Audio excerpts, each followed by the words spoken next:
Hello, Global Gladiators. We're back with Street Masters Rise of the Kingdom. We're going to be looking at the second fighter from the Twin Tigers expansion pack, and that is Reese. He's much more offensive and mobile than Axel, but the two of them work really well together.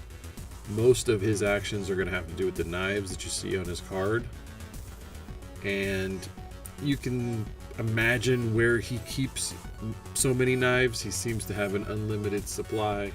Maybe he's got magneto powers and they just jump back to him. Maybe he's got pockets we can't see that are just filled with knives. I'm sure he's a lot of fun at the airport. But anyway, let's take a look at his card. So you can see he's got a moderate amount of health, and he doesn't flip all that quickly, but it's not slow either.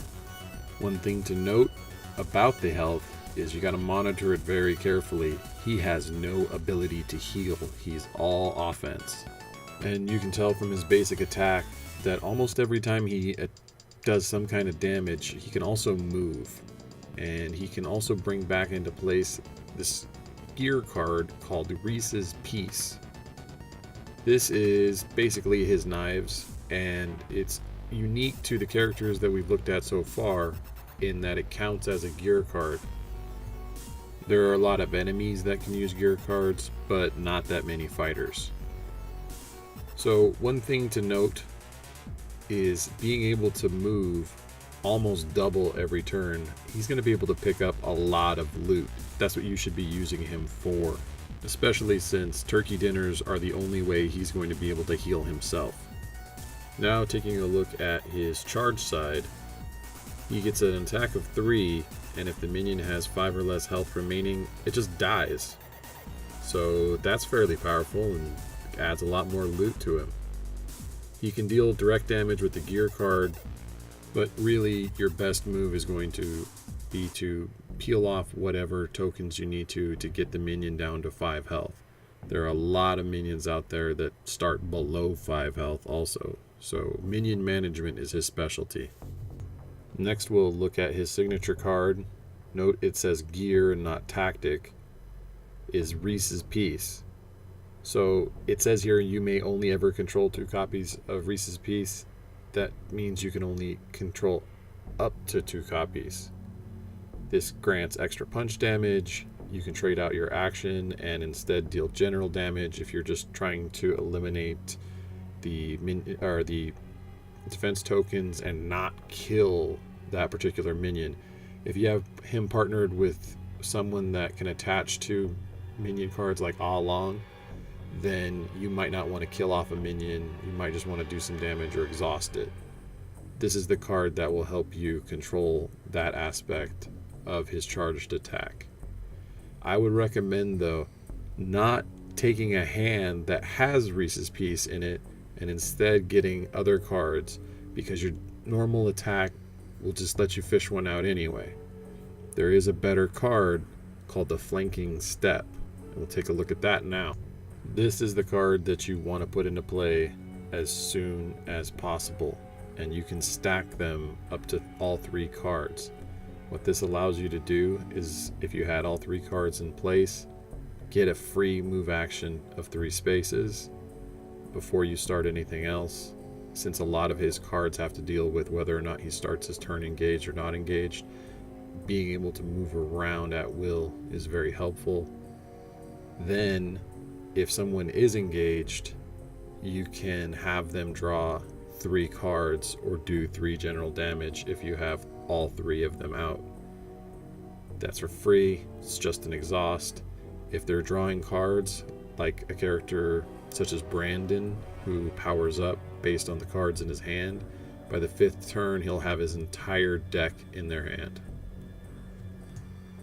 Not only the use of the gear cards and being able to draw cards for other people, also being able to have a full stack of his own deck can lead to some very interesting combos. For example, these 2 cards work very well together. If you're using exhaust actions to give yourself cards, you should have as many razor hooks as you can hold all the time. The more often you use a card, it'll just end up in your discard pile. And then when you go to draw a card, if you're out of cards, then you shuffle it again, which means all those cards in your hand is going to give you close to an unlimited supply of these two cards. If you start an attack with Razor Hook, no matter what happens, you're going to be able to either draw or play another card. You could play another Razor Hook, 2 more attacks. Play the third Razor Hook, 2 more attacks. Then maybe move, do something else, but you can still play another card, sweep the leg. Then that allows you to move into attack range for something else, exhaust a minion engaged with you. If you've exhausted all the other minions around you, well, there you go, play another card. And you can sweep the leg again, hit another minion. As you move around the board and manage these 2 cards, you're basically unstoppable. Until you get to the boss. Then you're gonna get hurt a lot. You probably don't want to use Reese as the tank. You want to use him for control. There's possibly better figures like the Governor Max or Megan or Brandon or any of the other people that will also be able to benefit from his special abilities. They might be better at taking the damage and being able to heal more often. So those are some tactics for Reese. Again, he's found in the Twin Tigers expansion. Go pick it up. You can either get it from, hopefully the Blacklist store will have some, your local retailer, or one of the Kickstarters that's coming up. Aftershock will be coming to Kickstarter October 23rd, 2018. If you're getting this sometime far away from that, try the Blacklist store. Otherwise, have a good one.